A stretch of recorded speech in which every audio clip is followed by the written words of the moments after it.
has been kidnapped. Alan, please help me. Alice? You'll do exactly what I say if you ever want to see your wife again. I can't tell anyone except my agent Barry. Damn it, Barry, they'll kill her! You're my best friend, and I'm worried that you're not right in the head. The ransom is a manuscript I supposedly wrote that's coming true before my eyes. It happened just the way it was on that page. So dark. I have found only a few scattered pages. I want the entire manuscript. The deadline is in 2 days. I found Mr. Wake's pages. Good girl. How the hell did she get her hands on the manuscript anyway? I don't know. She's resourceful. I told you you were too hard on her. Listen, I found out all sorts of interesting stuff while I was digging around. Yeah. Mr. Wake, it's Sheriff Breaker. We have an FBI agent here, Agent Nightingale. FBI? He's anxious to see you. You'd better come to the station. Okay, I'll be right over, Sheriff. Let's make this quick, huh? Help you folks? Name's Randolph. I'm the manager. We're looking for Rose. Works as a waitress down at the diner. Rose, sure. Nice girl. Who wants to know? I'm Alan Wake. The writer, huh? I heard on the radio you were visiting. Well, I'll show you her trailer. That Rose, she's a nice girl. Always pays her rent on time. As I was saying, Al, I found all sorts of weird stuff from the local newspaper's archives. This place is crazy. Disappearances, mysterious deaths, urban legends come true, and get this, most of this stuff takes place around Cauldron Lake.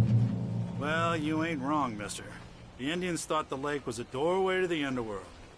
I'm the God-fearing type myself. I don't hold with that sort of thing. Yeah, okay. Anyway, there was an island there owned by a guy called Thomas Zane. Now, some of the articles I found about him make him out to be a famous writer, but I ran a bunch of searches, couldn't find a single thing he wrote. Zane was heavily into diving, so much so that the place came to be called Diver's Isle. But the volcano under the lake erupted in 1970, and Zane went down with the island.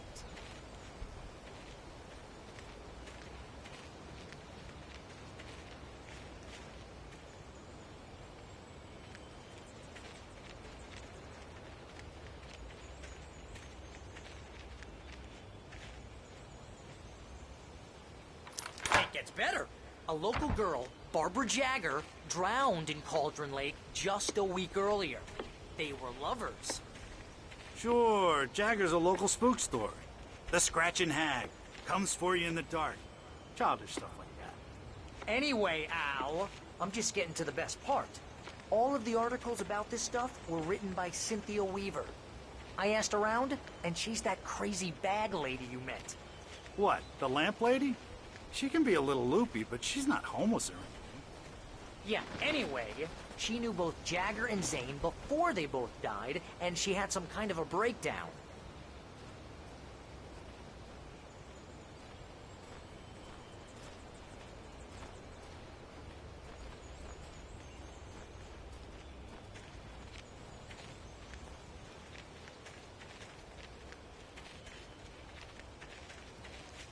Well, mister, this here's Rose's trailer. You mind me asking what you want with her? We're just here to talk to her, pal.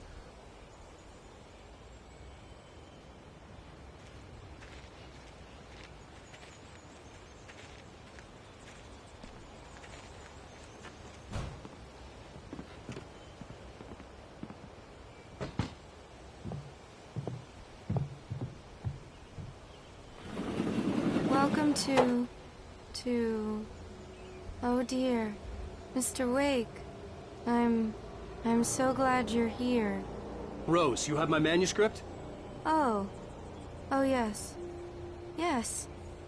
Please, come in. Hey, this is really good. Rose, Yes, my manuscript. I really need it. I understand. I know what you need. A muse to inspire you. Oh, for Barry. She doesn't have anything. Yeah, hey, Al? Al, what's... Oh... Barry! What? What?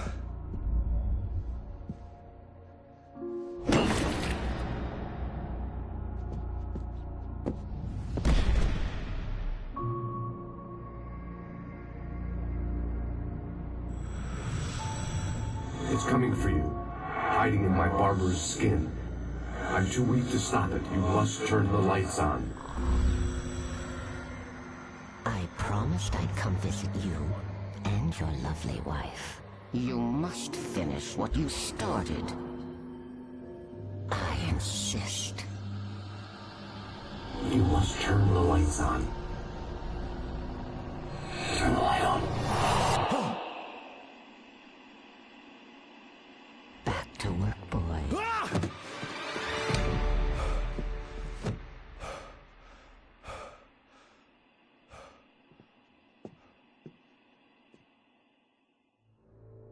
I felt nauseous, hungover.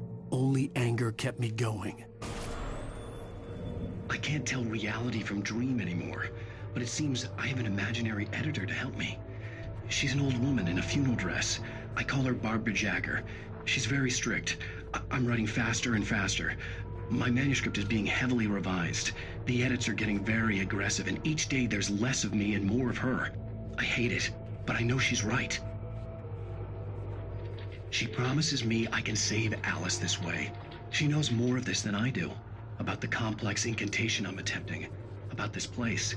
She's worked with another writer under similar circumstances, Thomas Zane.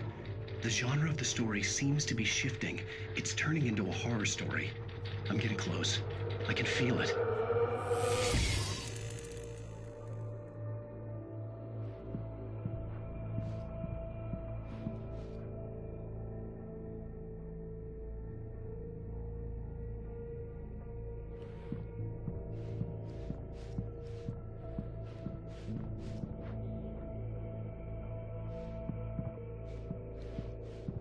Rose took a day from me. I had less than 12 hours left to meet the kidnapper. All I could do was get Barry into the car, work something out once I got on the road. Welcome to the Oh Dear Diner. What can I get you today? Coffee? I couldn't work up much hate for Rose. Something had used her to get to me and left its mark. First refill is free. Milk and sugar on the counter there. Would you like to hear today's specials? Thank you. A nice day. Come back soon. Barry was out of it. He was way too heavy to carry. You're right. I deserve more money. I'm so handsome.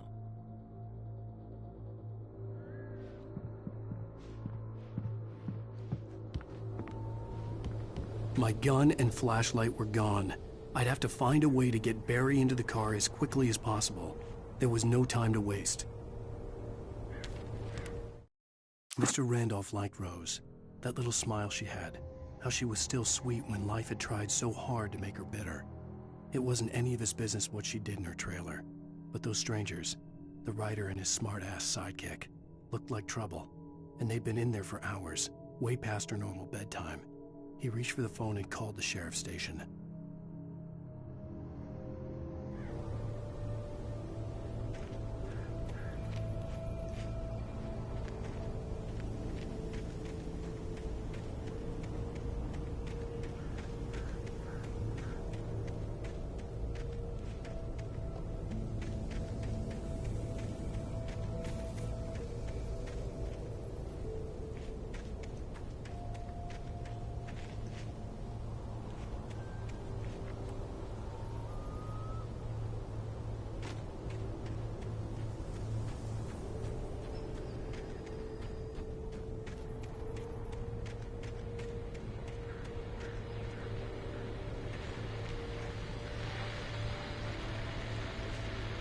I just stepped outside to catch a breath of fresh air. Let me tell you, the weather's getting heavy.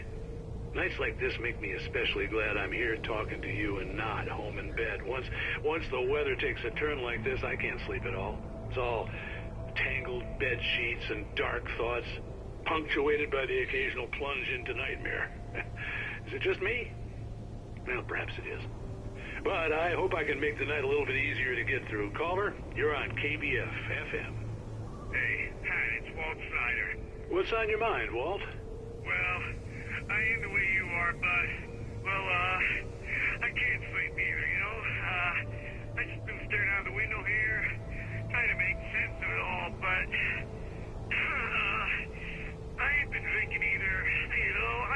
Well, you sound like a man with a problem, Walt. I had argument with Danny. You know Danny, and, then I got in trouble with the law, and, I'm just, well... I heard something like that, Walt. Yeah, well, Danny's my best friend, and, they let me out on bail today. And now I'm just alone here at the window, waiting. Man, and there's something in the air tonight, man. I was just outside looking up at the sky above our broadcast tower thinking the same thing. What are you waiting for, Walt? I don't know. Something's gonna happen. I think I better go. Well, Walt, maybe... No, thanks, Pat. Well, good luck to you, Walt. Hang in there. Let's take a little break, folks. This weather's really something else, huh? How can I be sure?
Oh, you're gonna get it now. God knows what you've done to that poor girl. This is Agent Nightingale, FBI! Get him up, Hemingway! You're under arrest! You move a muscle, I'll unload right in your goddamn face! Stay right where you are, Spillane!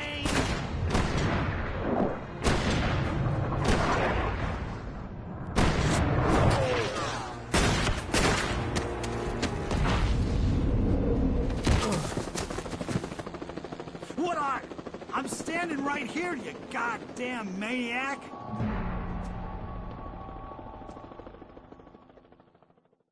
I hated to leave Barry behind, but there was no way I'd miss my appointment with the kidnapper. Give it up, Mr. Wake. Come on! Get after it! Don't let him get away! Move it! Move it! Move it! I'll have your shot if you let him get away!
For decades, the darkness that wore Barbara Jagger's skin slept fitfully in the dark place that was its home and prison.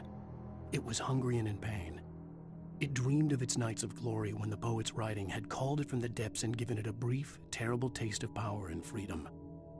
The rock stars had stirred it from the deep sleep the poet had sunk it back to in the end. When it sensed the rider on the ferry, it opened its eyes.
Rose didn't know how the strange old lady got in her trailer, and she looked wrong somehow.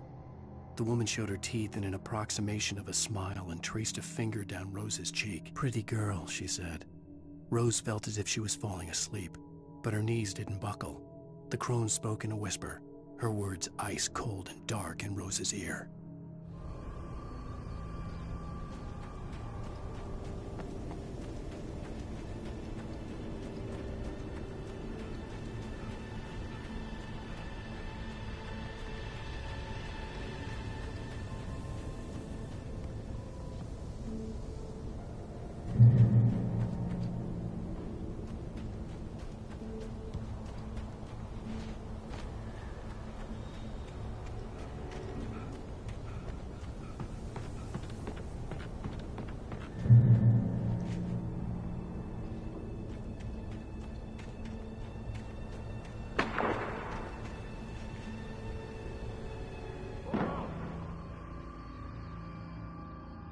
Search the area.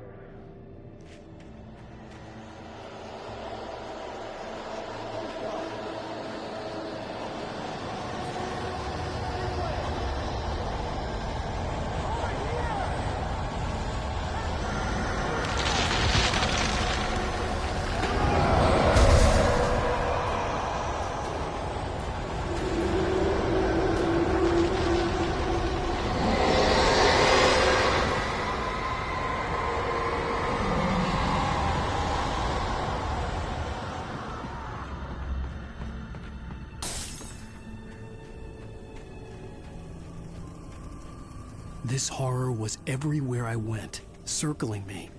The cops didn't stand a chance. They were after a writer, not a monster. I've lost contact with Wilson men you assigned to me. It's Blake's doing.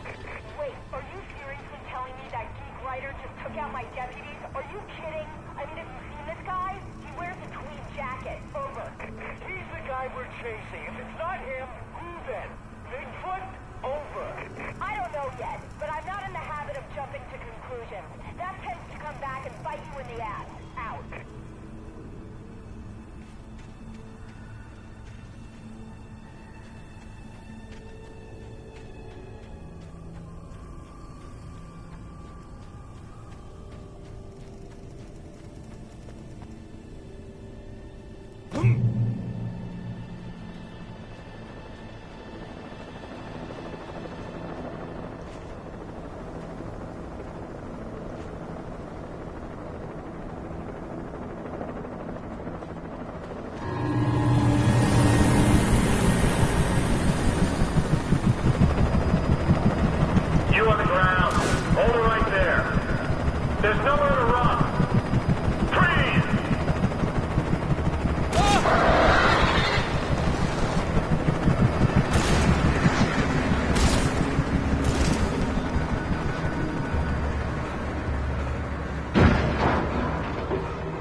Mulligan, Thornton, come in. Over.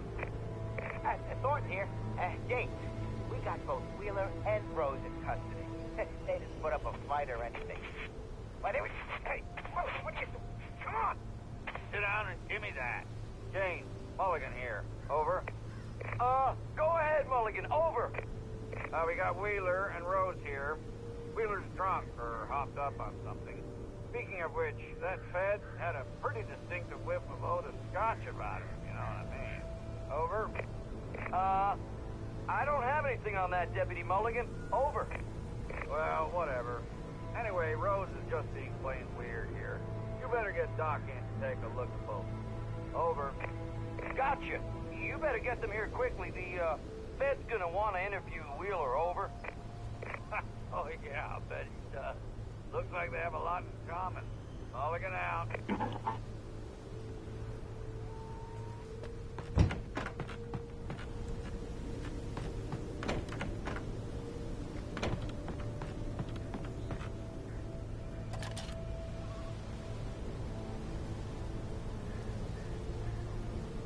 I could see the lights of the radio station in the distance.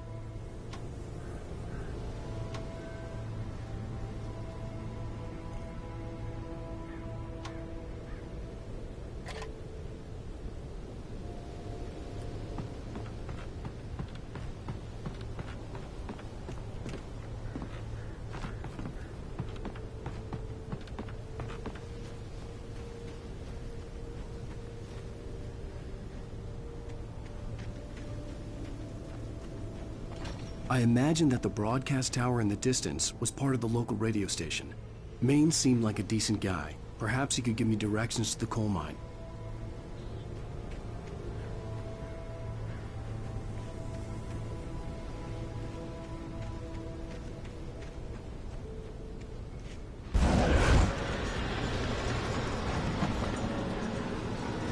Unnatural shadows clung to the gate.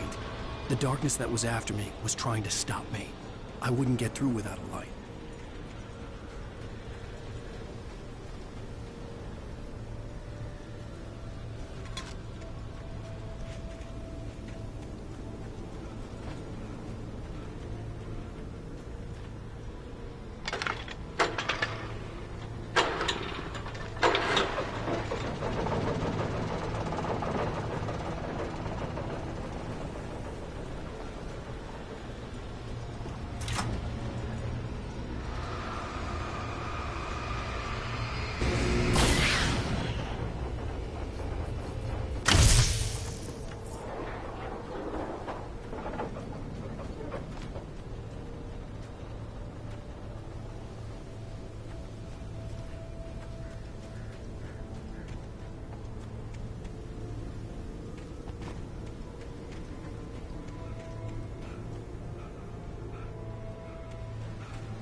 It took me a moment to recognize the flashbang grenades. They were an ideal weapon for my situation. Team 1, come in. Over. Team 1, this is Sheriff Breaker. Report. Over. Team 2, come in. I need a report. Over.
And here's another call.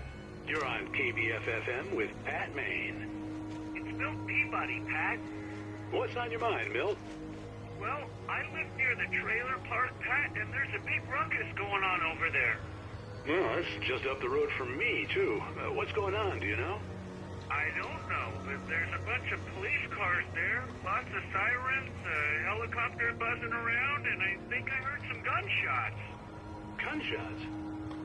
Yes, sir, like from a pistol. So can you find out what's going on?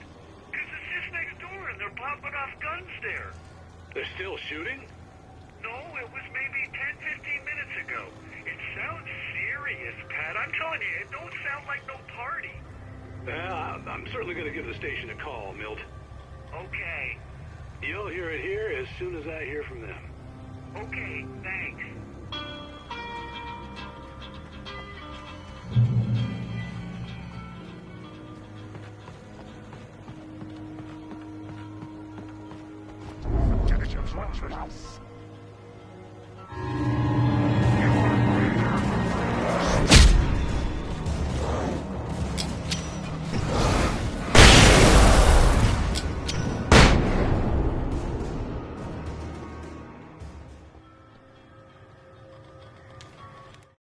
Touched by the dark presence, Rose was lost in a dreamland where everything was drawn in black and gray crayons.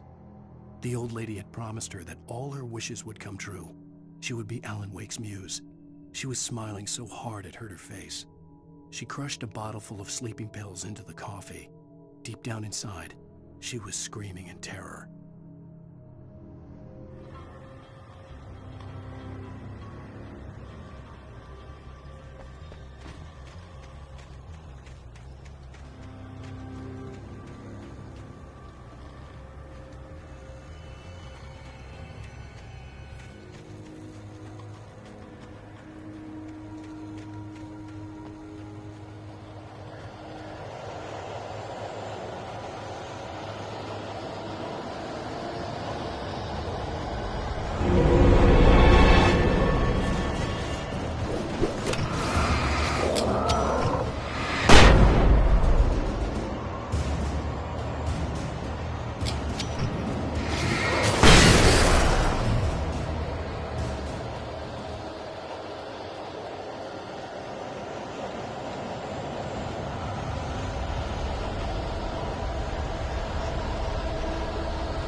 hoped Maine could lend me a car to get to the coal mine.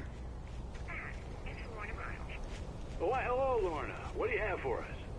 Well, I just don't see why the cops bother with the trailer park. What do you mean? It's a trailer park. Of course you're going to have trouble in a place like that. I mean, what do you expect? The sheriff should be helping us normal citizens instead of wasting resources on those people. Well... Let the trash sort themselves out. I'm sorry, but my granddaddy settled in Bright Falls in 1911.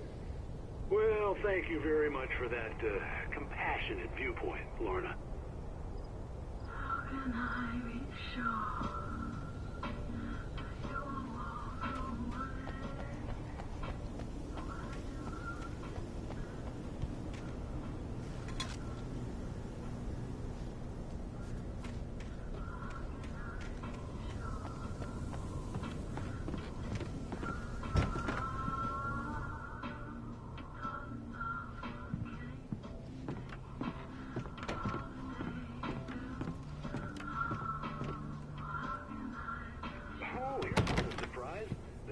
Writer Alan Wake just walked in. Folks, I'm going to see if I can talk him into an interview. Come on in, Mr. Wake. Oh, I'm so glad you could find the time to do this, Mr. Wake.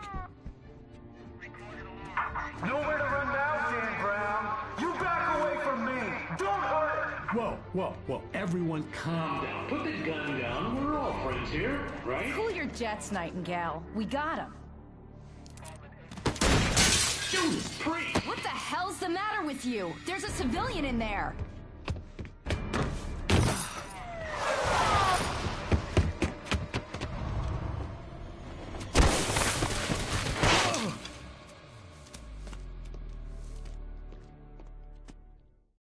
I'll get you yet, even if it kills me. You hear me? You hear me, H.P. Lovecraft? I had fallen off so many cliffs it was ridiculous. That's what you get for naming a book The Sudden Stop. It was probably good I hadn't had the chance to tell Maine where I was going. I'd have to lose the cops and find my own way to the mine.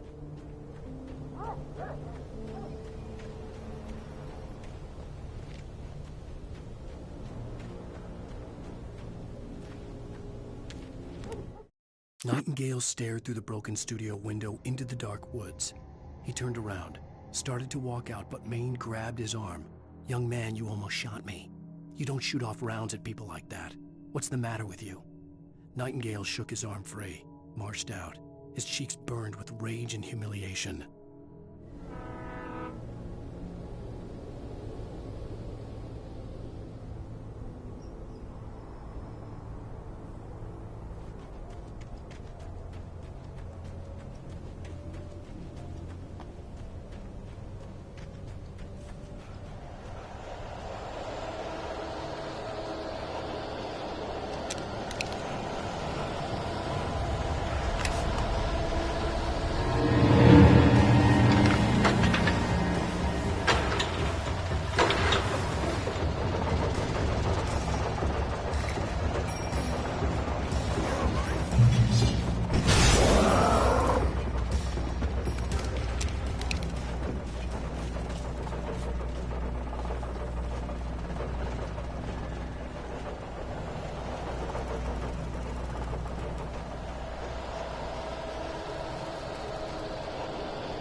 There was no sensible reason for the power company work lights to be here. It was almost as if they'd been left for someone like me to use.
The bulldozer's engine roared to life. Mud and rocks flew as it fought for traction.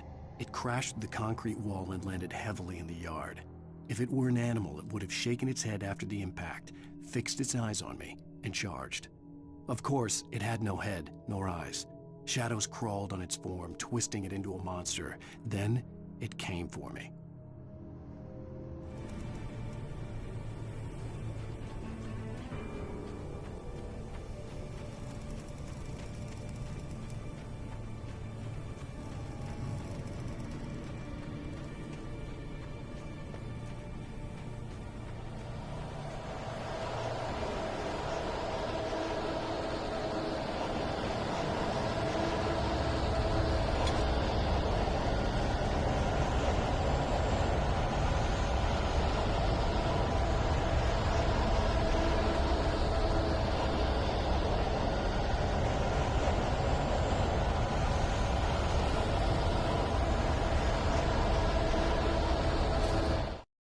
Sarah trusted her gut, and her gut said Agent Nightingale was an asshole.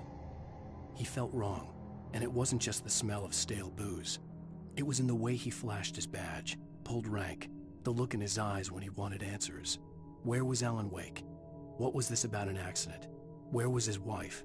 And most importantly, why did she let Wake go? He wouldn't answer her questions. Federal business was all he'd say.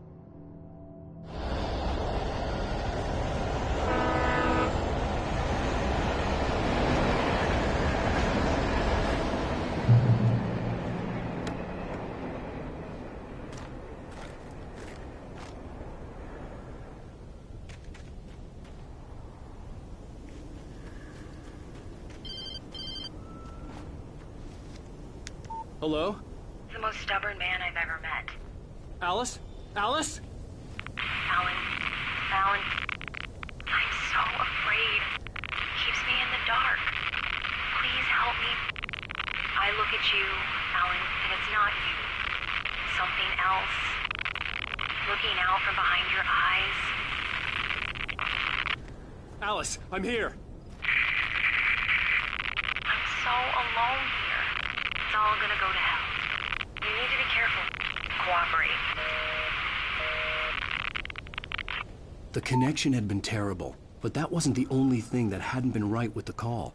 She sounded wrong somehow, but she had called me.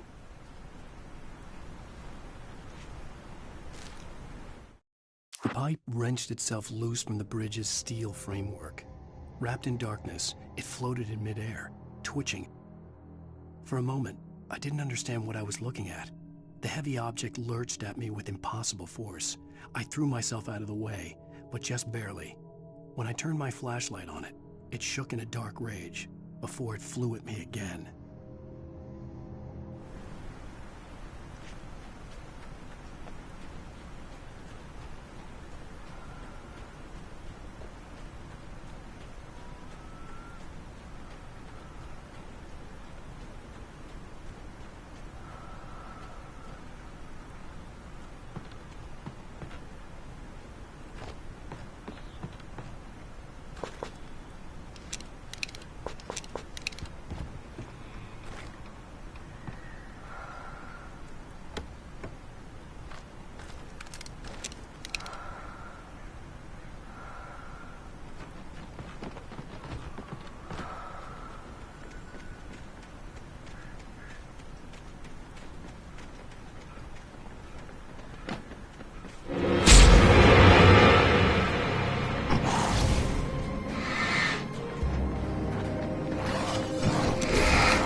I could see a railway bridge up ahead, and a warehouse of some sort on the opposite shore. I hoped I could find a car from there.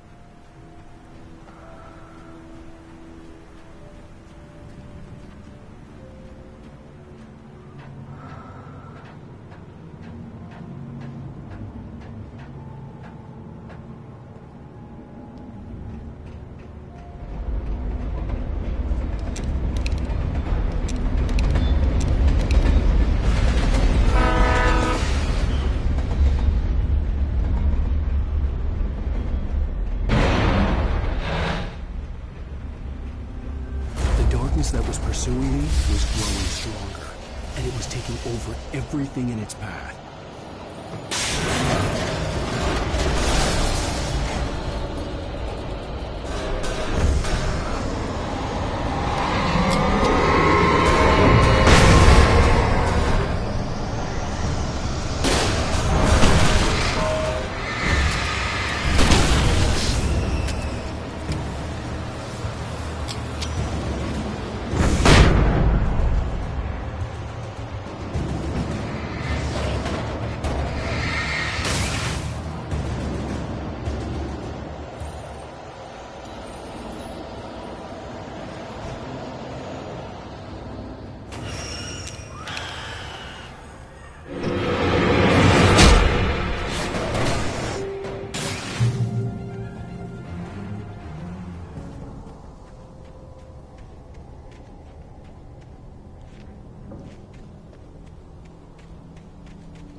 I slammed the door shut right in his smug face. He pleaded for me to open the door. True to form, the asshole actually thought I would obey. I had no sympathy left, no guilt either, not for him. I took a moment to savor the scream. I bet I had a smile on my face. It was all that I had time for. The dark presence was inside the lodge with me.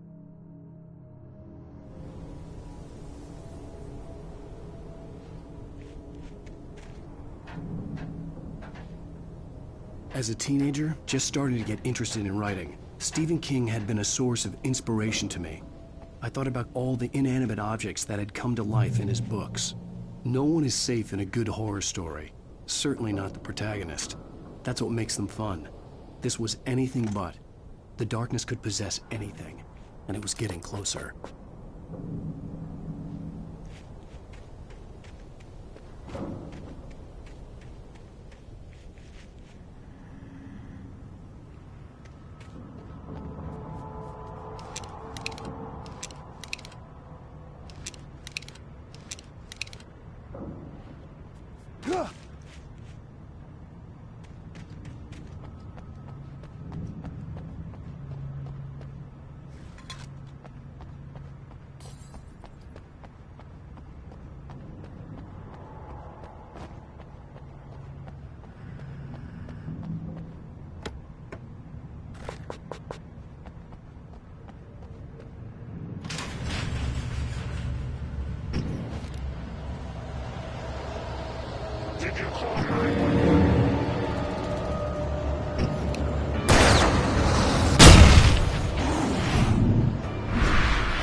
We take the facts of our existence for granted, unaware that they are merely a thin veneer of desperate self-delusion, covering a vast cosmos of madness and horror. All too often, the stars are right. In Night Springs. Tonight's episode, A Family Occasion. Journalist Alvin Derlis' trip to study the local customs of an insular community in Night Springs has been less than successful. Until tonight. Well, I'm glad you changed your minds about this. Ancient customs, local mythology. My editor loves this kind of stuff. Well, Mr. Derleth, you don't want to feel like we're on exhibition. But you have demonstrated the seriousness of your intent. Oh, I am serious. Really, just do your thing. I'll stay out of your way and observe. Actually, I thought you could assist us. I'm afraid we are a man short. It would provide you with an intimate perspective. Could I really? Of course, Mr. Derleth. Well, I guess that's the least I... What would I have to do? Oh, here. Let me show you with a kiss.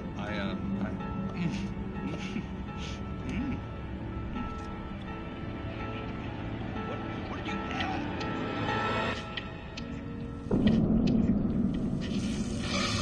Oh, Mr. Derleth, you have well pleased Nixie Perka, the dweller in flesh. Your body shall host his 1,000 young, and all shall be glory.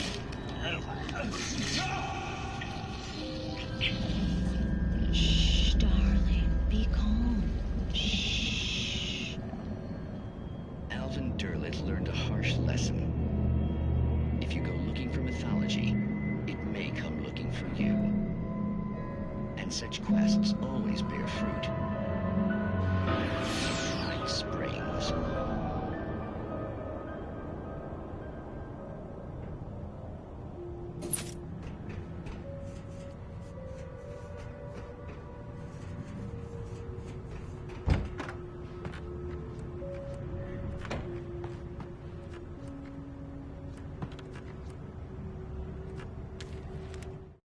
The darkness surged towards me, sucking everything loose from the ground into its depths, tugging at my clothes.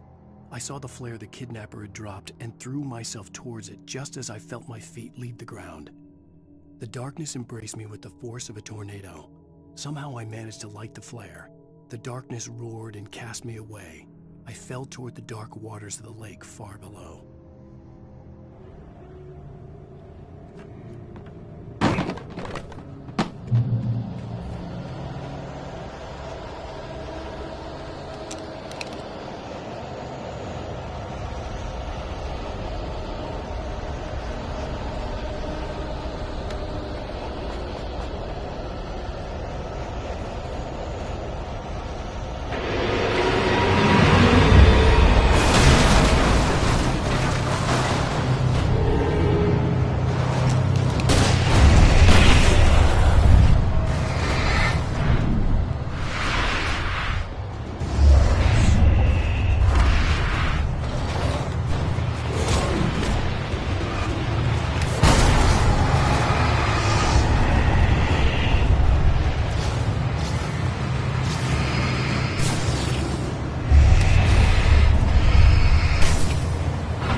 never been this glad to see the sunrise. I had a couple of hours to get to the coal mine.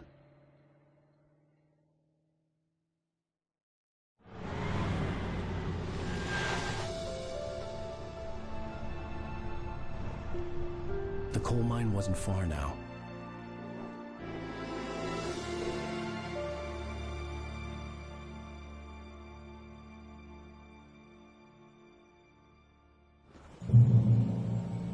Today, I would meet the kidnapper, and he would give me Alice. I wouldn't give him any other choice. A drowning man will clutch at a straw.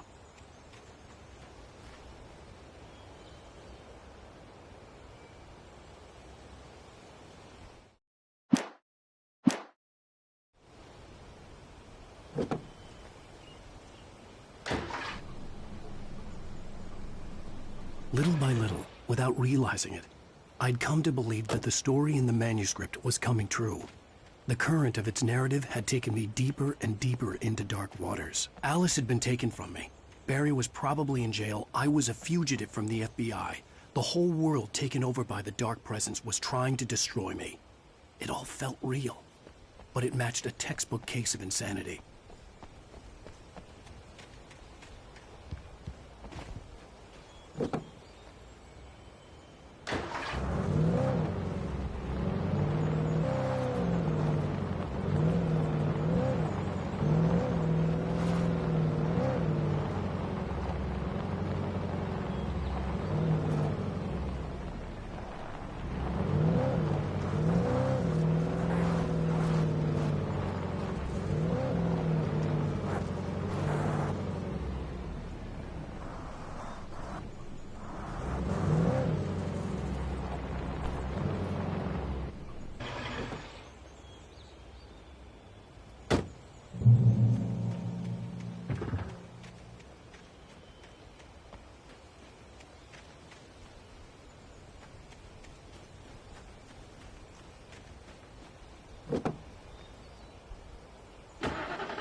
This is Pat Main, and you're listening to KBF-FM. Folks, I want to apologize for kind of abandoning you to that looping music track last night, but I was detained.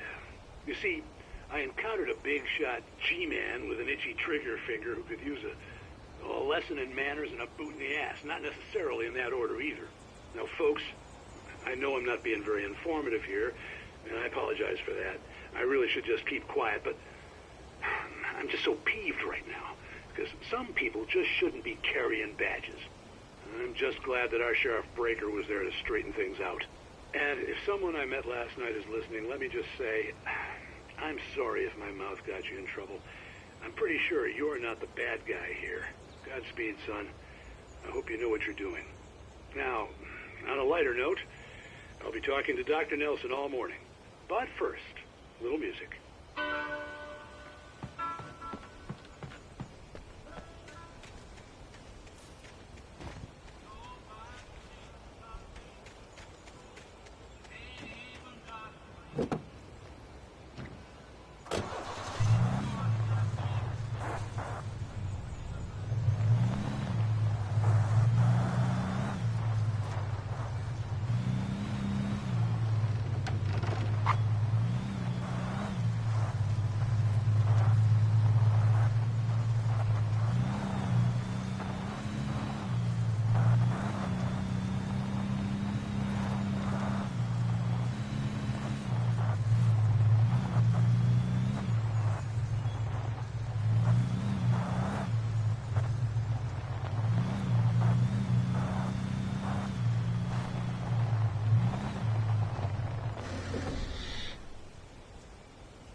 Welcome back to KBF FM.